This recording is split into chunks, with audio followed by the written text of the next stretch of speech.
过来看经济福利政策，伫美中贸易战升温、全世界经济无确定的情形之下，行政院将要提出新的财政政策。明年1月份开始呢，劳农津贴、国民年金等等有10项，这个算是社会津贴呢，估计会将依照这个物价起伏调悬4.15%，增加预算偌济，增加67亿，至少会好到240万人。不过国民党的立委认为讲，伫大选年前推出这个政策是政策买票，一定会强烈监督这个预算，袂会简单就过关。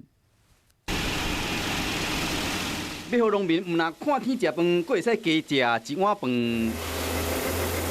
明年开始，劳农津贴可能每个月会加300块。伫全世界经济变动下，行政院明年1月份起，10大社会福利津贴将依照物价起伏调悬4.15%，增加预算67亿，至少会好到240万人。10大社会福利津贴甲年金的给付，包括劳农津贴、国民年金、原住民给付、中低收入户、老人、身心障碍者的生活补助、弱势儿童甲少年的生活辅助、低收入户家庭儿童就学的生活补助甲英民就养金。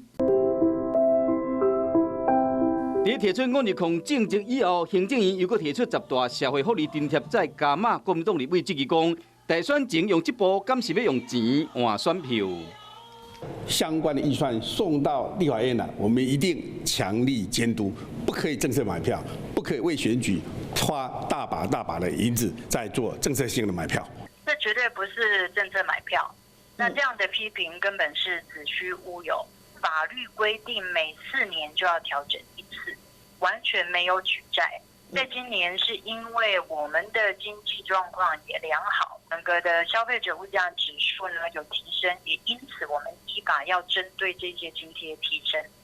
行政院强调讲，一切依法调整有关军公教，敢会因为安尼调薪，就要等到人事行政总处7月份开会决定。